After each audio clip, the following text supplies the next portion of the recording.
Rabbil alamin. Alhamdulillah. Wassalatu wassalamu ala asyrafil anbiya'i wal mursalin wa ala alihi wa sahbihi ajma'in. Amma ba'du. Asyhadu an la ilaha illallah wa asyhadu anna Muhammadar Rasulullah.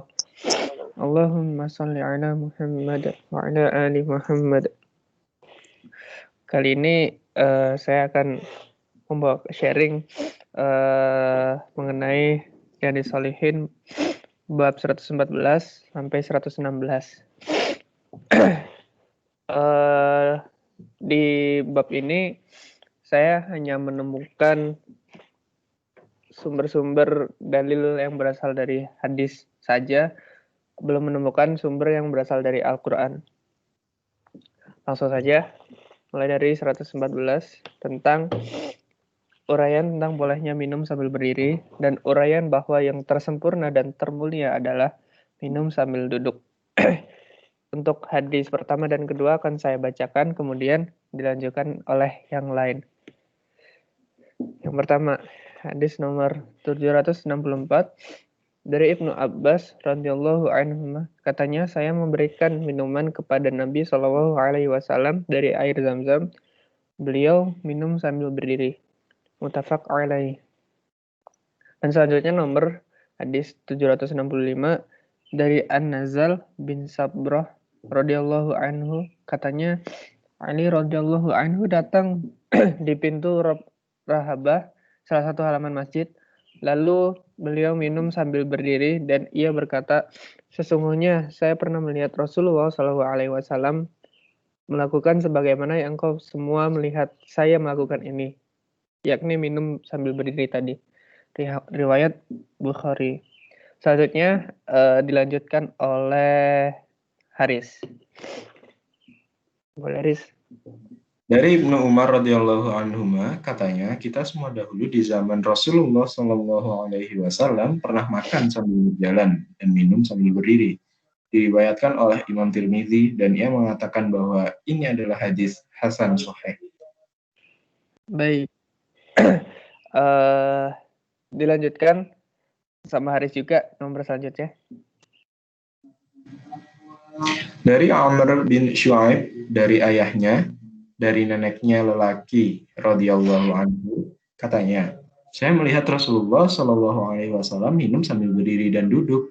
Diriwayatkan oleh Imam Tirmidzi dan ia mengatakan bahwa ini adalah hadis hasan sahih. Baik. Selanjutnya dilanjutkan oleh Nadif.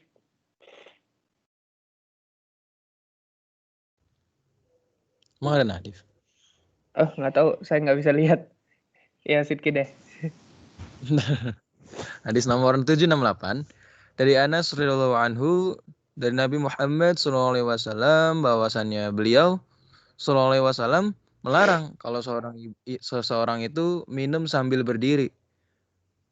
Qatadah berkata, lalu kita bertanya kepada Anas, kalau makan bagaimanakah? Anas menjawab, yang sedemikian itu, yakni yang makan sambil berdiri adalah lebih buruk atau lebih jelek. Riwayat Muslim. Dalam riwayat Muslim yang lain disebutkan juga bahwa Nabi Muhammad SAW melarang minum sambil berdiri.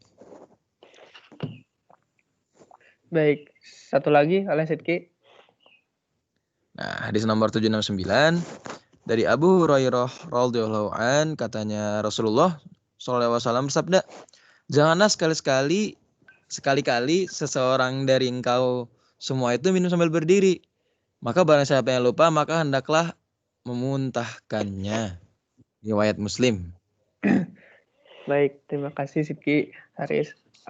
Dari beberapa hadis sebelumnya, yang saya dapat tangkap adalah Nabi pernah melarang umatnya untuk minum atau makan sambil berdiri, dan beliau juga pernah membolehkan untuk minum sambil berdiri ataupun makan sambil berdiri. Namun yang sudah dapat kita ketahui bahwa yang lebih baik adalah sambil duduk, karena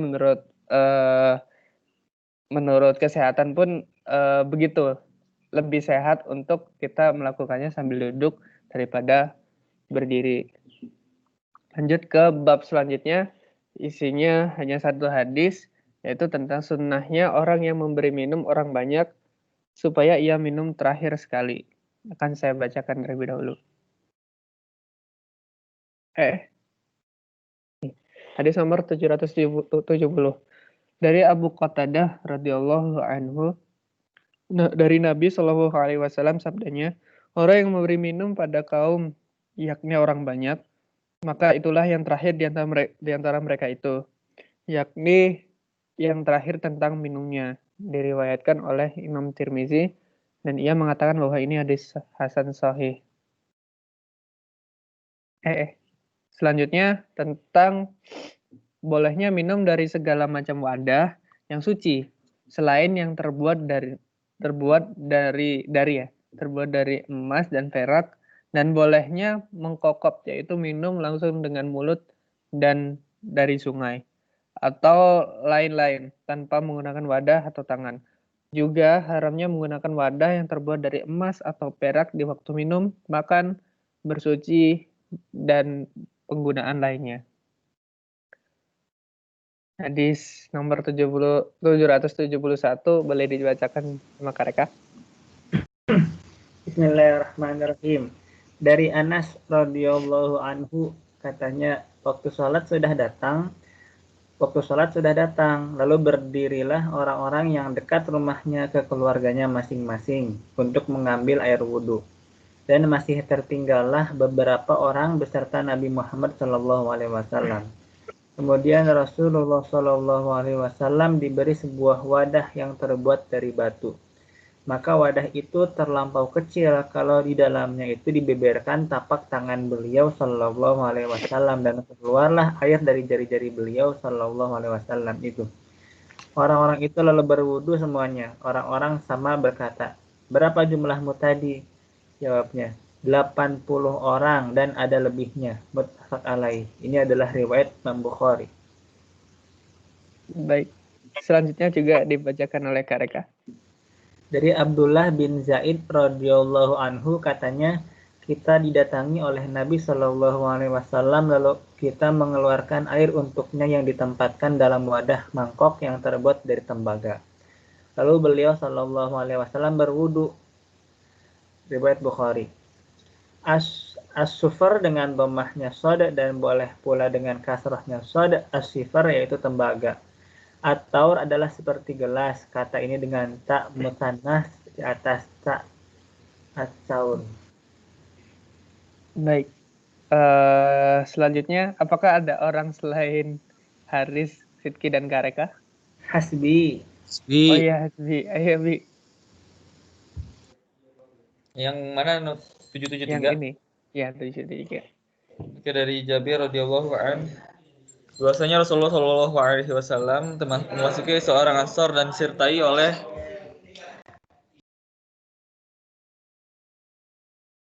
Halo, Bi. Bi kemute Bi kayaknya Bi. Antara ke-mute atau putus sih ini. Sedang menginap semalam. Maksudnya yang dingin. Tetapi jika tidak ada, kita akan mengokop saja, yakni minum dengan mulut tanpa menggunakan wadah atau tangan. Hadis riwayat Bukhari. Baik. Selanjutnya dibacakan oleh Hasbi juga.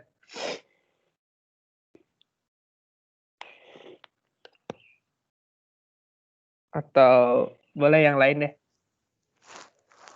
Hadis nomor 774 dari Huzaifah radhiyallahu an, katanya, sesungguhnya Nabi SAW itu melarang kita mengenakan pakaian dari sutra halus ataupun sutra kasar untuk laki-laki ya. Juga melarang kita minum dari wadah yang terbuat dari emas atau perak untuk lelaki dan wanita. Dan beliau SAW bersabda, semua itu untuk mereka orang-orang kafir di dunia, tetapi untukmu semua kaum muslimin di akhirat.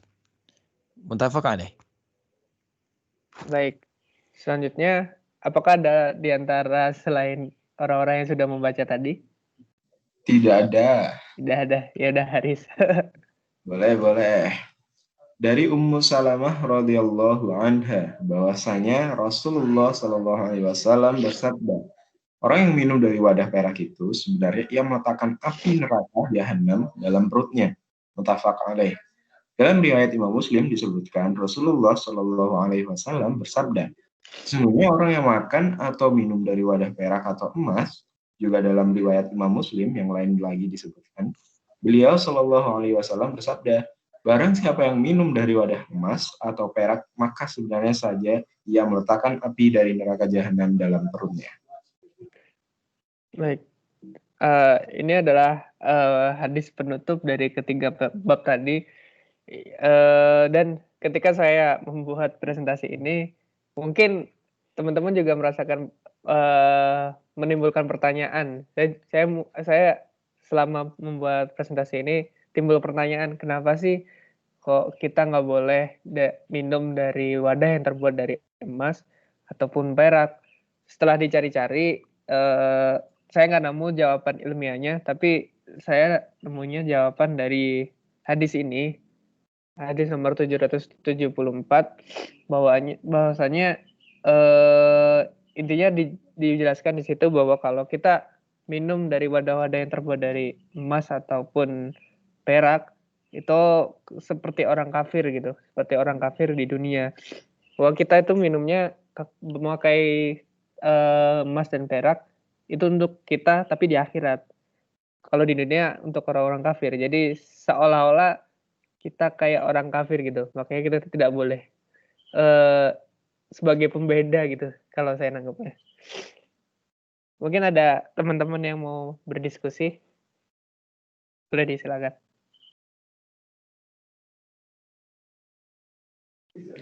Aku. Mangga.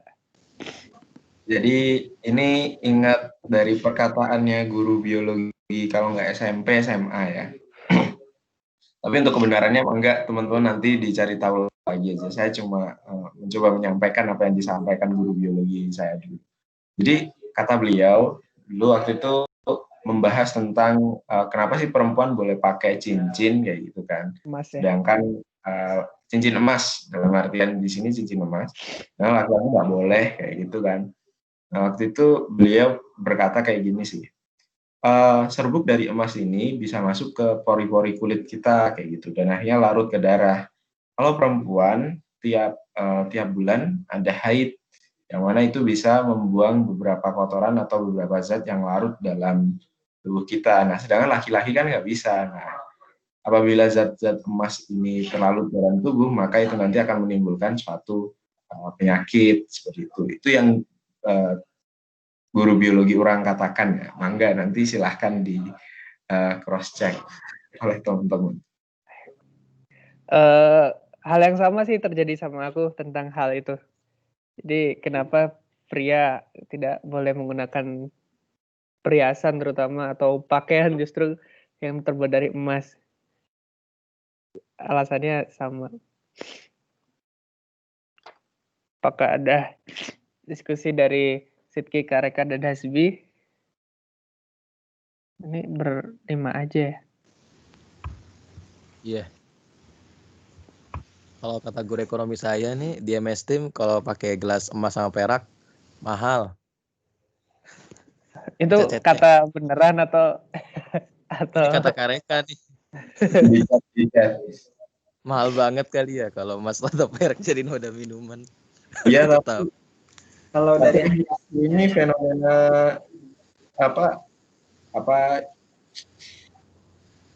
ada kayak suatu perusahaan yang menyediakan apa sih kamar mandi kayak gitu kan, perlengkapan kamar mandi itu malah semakin eksklusif gitu. Ada yang sampai lapis emas, perannya dari emas. Ya, iya. Fenomena sekarang. Betul sekali. cat doang kali itu. Tapi kalau aku berpikir kerajaan-kerajaan zaman dulu kan istilahnya lekat dengan perhiasan banget ya. Entah itu emas, perak. Ya bakal dimungkinkan juga kerajaan-kerajaan di sana yang kafir terutama ya, memakai segala pernak-pernik dari emas perak juga.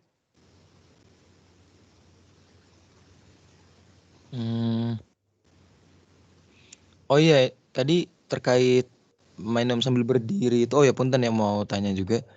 Kalau minum sambil berdiri itu nggak ada kriterianya ya, bolehnya kapan?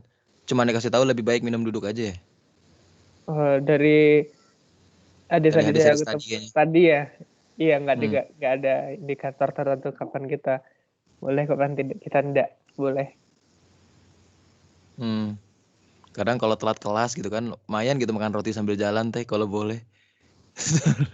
Tapi kayaknya jangan ya, mending duduk ya. Jangannya kurang bisa apa ya, yakin. Tapi kalau lebih baik duduk, ya yakin banget gitu. Oh, oke. Clear. Hatur nuhun. Bagus nih belakangan ini bab-babnya. Iya, relate ya. Relate. Mantap. Oh, ini asrama B4 ya? Tuh. Mantap, Haris. Lanjutkan. Temennya ikut nggak, Riz? Suatu. Kenapa, Kareka? Tadi Kareka izin menyampaikan sesuatu. Oh ya, maka Kang. Suatu hari mereka sempat ketemu seorang, dia guru ngaji, mereka tahu dia guru ngaji profesinya, terus mereka ketemu dia di suatu hajatan. Mereka sibuk tuh habis ngambil makanan, nyari tempat duduk, sedangkan beliau ya makan gitu sambil berdiri gitu, piringnya dipegang, makan sambil berdiri.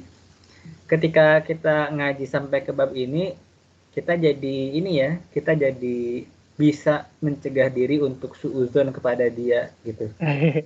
Gitu ya. Jadi dulu kan mereka mikirnya, ya ini guru ngaji makan sambil berdiri gitu, kata-kata gitu. Sedangkan sekarang ketika kita udah baca ini, justru seseorang yang makan berdiri pun bisa jadi punya pegangan, bahkan yang pegangannya dari Nabi Muhammad SAW gitu. Jadi ilmu mudah-mudahan semakin membuat kita bijaksana gitu, bukan semakin membodoh-bodohi orang gitu. Sebelumnya kan kita tanya kan nggak boleh makan sambil berdiri, tiba-tiba dalam hati misalkan mereka waktu itu mikir, jadi ngejelekin dia, ngapain dia makan sambil berdiri gitu. Seperti saya juga merasakannya, Kareka, itu tepatnya di bulan Februari tahun ini pas kondangan. Jadi nggak ada kursi, terus kayak saya merasa seperti yang Kareka rasakan. Waduh, pada berdiri semua. Iya. Begitu. Kondisi seperti ini kah yang dibolehkan atau gimana sih sebenarnya? Yang mana nih? Ya di mana di saat seperti di kondangan tidak ada kursi, tidak ada tempat duduk. Berarti apakah boleh makannya sambil berdiri? Kondisi seperti ini kah yang dimaksud atau yang dibolehkan atau gimana gitu? Biasanya kan ada kondangan tuh kan garden party gitu, karena nggak ada kursinya. Kalau dari judul subbabnya, memang Imam An-Nawawi bilang ya memang boleh secara umum, tapi beliau memberi batasan lebih baik duduk, seperti yang sudah dia bahas dalam hadis-hadis yang ada dalam bab ini. Oh, oke. Sip. Tinggal milih aja, Sip. Ini kayaknya lebih mungkin untuk duduk, ya udah duduk. Kalau enggak, ya udah, mungkin gitu sih. Duduk bareng pengantin ya kan? Kalau kondangan tidak mungkin gitu. Join pengantinnya Pak. Bisa kok duduk sama pengantin pas lagi nikahan, bisa. Bisa banget. Bisa banget. Pengantinnya saya tapi.